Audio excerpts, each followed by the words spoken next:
नमस्कार मंडळी, कसे आहात सगळेजण? तर आजचा ब्लॉग खूपच स्पेशल आहे. सगळेच ब्लॉग स्पेशल असतात, तसं आजही आहे. तर तुम्हाला ह्या चित्रीकरणावरून दिसलंच असेल की आम्ही कुठेतरी बाहेर चाललोय. तर तुम्ही बरोबर ओळखलत. आम्ही चाललोय कोकणात. कोकणात म्हणजे कुठे तर मालवणला. मी आणि माझी मुलगी आणि माझी बहीण आणि तिची मुलगी असं आम्ही पुण्यातून चाललो होतो. आणि दुसऱ्या 3 बहिणी आणि त्यांच्या मुलं हे मुंबईवरून येणार होते.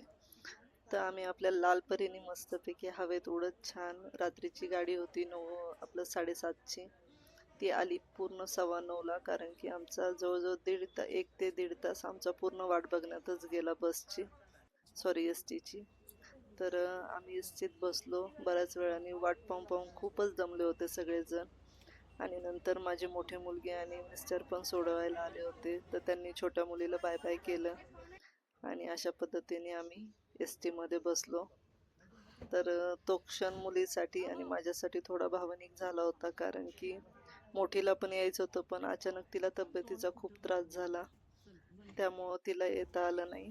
त्यामुळे आमचे डोळे भरून आले होते त्यावेळेस. तर चला, आयुष्य म्हटलं की ह्या गोष्टी चालतच राहतात. बुकिंग आमचं पूर्ण झालेलं होतं.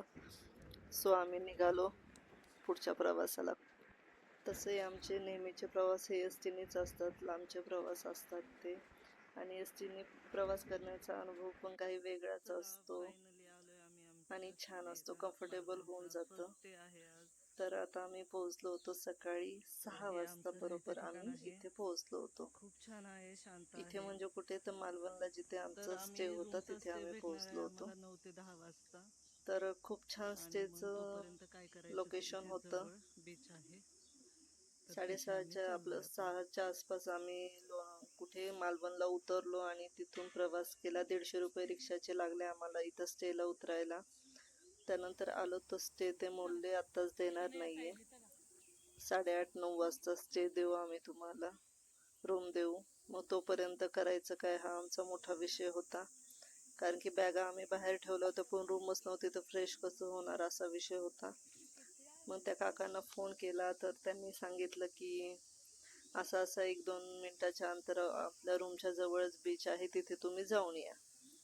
मग ही मी माझ्या बऱ्याच बहिणीला वर्षांनी असं सांगितलं तर झाड तिने पाहिलं. सर्च मारलं तर तिला तारकर्ली बीच दाखवला, कारण की आम्ही मालवणमध्ये तारकर्ली रोडलाच स्टे घेतला होता. तर मग तारकर्ली रोड तिथून होता 4 ते 5 मिनिटाच्या अंतरावर मॅपला दाखवत होता. तर मॅपला 4 ते 5 मिनिटाचा हा गाडीने दाखवत होता आणि चालत आम्ही जाणार म्हटलं, आम्हाला खूप लेट झाला होणार होता थोडक्यात. पण हे आम्हाला आधी कळलं नाही. झाडाची नंतर आम्ही खोडं कशी चालतोय डेंजर चालतोय, आहेत. बीच काय येत नव्हता. मग शेवटी आम्हाला कळलं की बीच जो आहे तारकर्लीचा, तो मेन तारकर्ली बीच होता. आणि जो आम्हाला आम्हाला काहीतरी स्टेवाला सापडलंय तिथे. काकांनी सांगितला होता तो अगदी, तर हे आहे हा जो दत्त रस्ता मंदिर. दिसतोय त्या रस्त्याच्या रूमच्या समोर जो रस्ता होता त्याच्या पलीकडेच तो बीच होता, तो की लोकल होता. पण चला, 15 मिनिटं चालल्यानंतर ह्या गोष्टी आम्हाला उमगल्या. मग करणार काय, तर मग इथे शांत परिसर शेवटी आहे खूप. जाताना हे दत्त मंदिर होतं. खूप छान शांत असं दत्त मंदिर होतं. कोणीच नव्हतं तिथे, मी एकटीच होते. हे बाकीचे पुढे चालले होते, मी शूट करत होते म्हणून पाठीमागे थांबले होते. तर खूप छान असं दर्शन झालं. आम्ही पोहोचलो, तो दिवस मंगळवारचा होता. ही सकाळची वेळ आहे, 6:45-7ची ही वेळ आहे. तर खूप छान असं मंदिरात वातावरण होतं, छान होतं. छोटंसं म्युझिक कुठेतरी लागलेलं होतं आणि शांत मंदिर होतं एकदम जुनं, दत्तांचं, श्री दत्तदेवांचं. तर अशा पद्धतीने मी दर्शन घेतलं.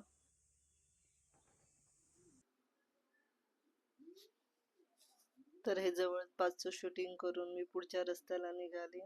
हे लोक बरेच पुढे गेले होते, त्याच्यानंतर मीही निघाले पटपट. तर सांगायचं असं की हा निसर्ग खूप सुंदर होता. कोकणातलं जे सौंदर्य म्हणतो आपण, तर ते खरंच अनुभवण्यासारखं आहे. आणि या योगाने ते मला अनुभवायला भेटलं, मला म्हणजेच आम्हाला. पण चालायचं हे पहा, चिमणी चिमणी का कुठला पक्षी आहे माहित नाही, पण खूप सुंदर गोड होता हा. तर मग अशा पद्धतीने पुढचा प्रवास आम्ही काटत गेलो. 25 मिनिटं झाले तरी आमचा काय बीच येत नव्हता.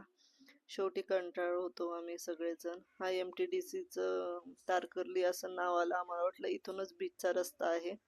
पण तो बीचचा रस्ता नव्हता, तिथं शासकीय विश्रामगृह होतं. सो चला मग पुढे आम्ही परत चालत चालत गेलो, तर फायनली आमचा बीच आलेला होता. तर बीचला येताना एक गोष्ट अशी पण झाली, हे पहा बीचचं हे सौंदर्य. बोटीमध्ये त्यांनी हॉटेल केलेलं आहे तारकर्ली रोडचा. हा मेन तारकर्ली बीच आहे. तुम्ही तारकर्ली बीचला गेला तर कुठूनही या तुम्ही ह्याच रोडने आणि इथूनच आतमध्ये जाताल. तर फायनली आम्ही बीचला पोहोचलो आहे. खूप छान, खूप फ्रेश वातावरण होतं, समुद्राची हवा आणि एकदम शांत वाइब्स होत्या. आणि सकाळी सकाळी आम्ही 7:30च्या आसपास पोहोचलो असू. खूप म्हणजे खूप छान. हे पहा इथे छोटे छोटे काय म्हणतात त्याला, शिंपले. आणि हे घर कोण म्हणतं खेकड्यांनी केलेलं असतात, कोण कोण म्हणतो गोगलगाय असते. सो आम्हाला तिथे काही दिसलं नाही. छोटे छोटे आम्हाला काय म्हणतात स्टारफिश तिथे दिसले होते बघा. मग मी काय भिजले नाही, माझी मुलगी, माझी बहीण आणि तिची मुलगी असंच तिघी जणी भिजल्या. मी आपला मस्त निसर्गाचा अनुभव आणि शूटिंगचा अनुभव घेत होते. तर शांत बीच होता. सकाळी सकाळी सूर्यदेव पण आता दर्शन देणार होते. तर खूप छान अनुभव झाला हा आमचा. मग थोड्याशा रील्स इथं शूट केल्या आणि जस्ट पायवाट केली मी. आणि हे बघा डॉगी आणि तिचं पपी छान खेळत होते. हे आमची फॅमिली जी की डुबक्या मारत होती. आणि हा 10-15 जणांचा मुलांचा ग्रुप होता, पण ते इतके फुल एन्जॉय करत होते. कोण होते कुठले होते माहिती नाहीये, पण फुल धमाल मस्ती रील्स शूटिंग त्यांचं खूप छान चालू होतं. म्हणजे पूर्ण जगापासून वेगळे ते भान हरपलेले म्हणतो ना आपण, तसं प्रकारचं ते होतं. तर हे सगळं झाल्यानंतर फायनली आम्ही 8:30 ते 11 वाजता घरी आलो.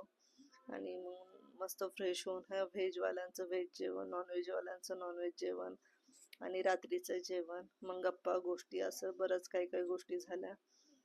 तर ह्याचा पूर्ण जो व्हिडिओ आहे संकल्प स्टे म्हणून जिथे आम्ही राहिलो, संकल्प भुवन म्हणून, त्याचा पूर्ण व्हिडिओ पण मी टाकला आहे, तुम्ही नक्की बघा. आणि ब्लॉग कसा वाटला हे नक्कीच सांगा. चला बाय बाय.